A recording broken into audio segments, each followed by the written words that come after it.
Cela fait pile un an. Un an que YouTube a vu émerger mon émission Parlons-en.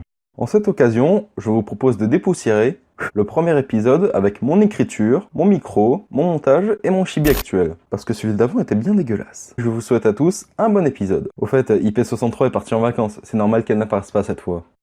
Il est où le bonheur est un court-métrage sorti en 2016 dans le cadre du festival Vitre Hollywood. Que dire à part le fait que je vais vous en faire une petite review. Pas piquer des hannetons. Mais cela, vous allez le voir après le générique. Je suis Denis IP et parlons-en de ce court-métrage.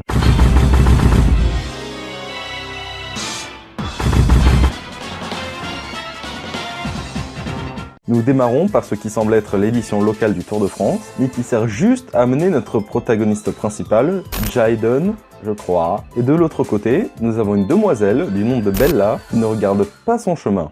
J'allume la mèche.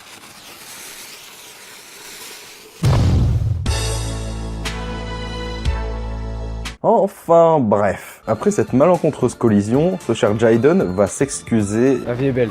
Pardon? Vos parfums, la vie est belle. Oui, c'est ça. Bon, là, il tente de caser le titre du film dont il s'inspire en parlant d'un parfum bien évidemment fictif. Ok, c'est bon, je me tais. Et bien évidemment, il ne manque pas de lui souligner son charme. Décidément, en France, beaucoup de jolies dames. Vous en faites partie, madame. Suite à cette rencontre subtile, Jaden va rencontrer son oncle Mahmoud, mon accent arabe s'il vous plaît. Cet oncle, donc, souhaite ouvrir une parfumerie. Pourquoi pas? Il se heurte cependant à l'administration et à la demande d'un papier quelque peu compliqué. D'abord, il va falloir commencer par faire une demande écrite. Et ensuite par la commission du préfet. Oui, d'accord. Et elle doit aussi être validée par le procureur. Pour qu'au final, le fonctionnaire laisse sa secrétaire s'en charger. Est-ce que vous pouvez vous occuper de ces messieurs? Bien sûr. J'ai un petit rendez-vous avec vous savez qui. Voilà, elle donne la liste des papiers nécessaires et retenez bien ces mecs au fond. Lors de leur départ, Mahmoud et Jaden tombent sur deux secrétaires. Comment ça, vous avez que le bas de leur corps? Je vous demande juste de me donner l'identité de celle-ci. Allez-y, tellement c'est évident. Bon, elle raconte donc ce qui s'est passé il y a 2 minutes 30, littéralement. Je sortais du supermarché, j'avais mes courses dans les bras et j'étais au téléphone. Ouais. Et là, il y a un homme qui m'est rentré dedans. Et lorsqu'il se rentre à nouveau dedans, C'est pas possible, vous pouvez pas faire un peu attention? même si la collision n'était pas si violente. Mais quand Jaden se relève, pensez à une musique super prévisible pour ce personnage. Je vous rappelle son nom. Ah, franchement, vous auriez pu prendre un truc plus subtil du style...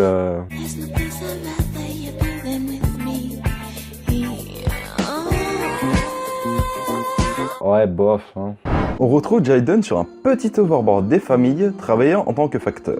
Il a donc du courrier à distribuer. Il commence chez un docteur lui posant une énigme. Je peux voyager dans le monde entier tout en restant dans mon coin. Qui suis-je?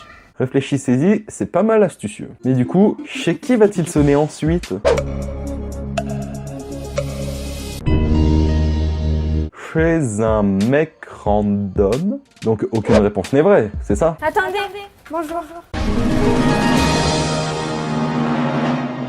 Bonjour, princesse. Par contre, mec princesse, dans l'histoire, tu l'as vu que 2 fois avant aujourd'hui, et ça s'est pas super bien passé en plus. Et après ça, on a une petite balade au bord d'un lac comme les amoureux, et bla bla bla. Transition. Vous vous souvenez des mecs dans la mairie? Je vous laisse constater.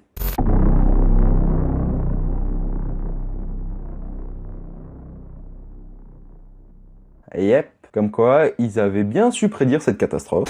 On retrouve donc Jaden dans une petite chambre avec sa fille, qu'il a eu avec Bella, on suppose, et il la rassure sur leur situation de manière touchante. Papa te ramènera bientôt à la maison. Mais avant, il faut que je capture tous les autres Pokémon. Une fois que je serai tous capturés, je te le promets, on te ramènera à la maison. En opposition avec ce qu'il vit dehors. Il travaille dur, avec des vêtements miteux, en plein soleil, et il finit même par se blesser. Il se rend donc à l'infirmerie et tombe sur quelqu'un que l'on connaît déjà. Je voyage dans le monde entier, tout en restant dans mon coin. Un timbre. Jésus, Marie-Joseph, vous ici? Étant donné ce passé commun, le docteur décide d'aider Jaden et sa famille, soit sa femme, on suppose, sa fille et son oncle. Sauf qu'ils se font repérer par la BAM, la brigade anti-métissage. Et pour le coup, Jaden et son oncle se sacrifient pour permettre à Bella et à la petite de s'enfuir. Sauf que malheureusement... Il est où le bonheur? Il est où? Mis à part ce détail, cette fin est douce amère. Non, douce, amère, c'est-à-dire à la fois joyeuse et triste. Et lorsqu'elles sont à l'abri, encore une supposition, Bella se met le parfum du début. Alors que son mec vient de se faire buter, mais qu'est-ce que tu fais? Bref. Quel est mon avis sur ce court-métrage? La réalisation est pas trop mal, l'acting pareil, pour une prod amateur, et le cadre est bien pensé. Peut-être un poil trop coloré sur la fin. Pour certains, j'ai pu paraître un peu taquin, voire un peu méchant, mais la vérité, c'est que je l'ai beaucoup apprécié. Ensuite, étant donné que ce court-métrage a été réalisé pour un festival, il a donc été récompensé par les prix. En l'occurrence, deux, le prix du public et le grand prix du jury. C'est dire s'il a été apprécié. En espérant que ce remake vous aura plu, n'hésitez pas à liker et à partager si c'est le cas. En attendant, je vous dis à la prochaine pour une nouvelle vidéo. C'était Denis IP. Tchuss!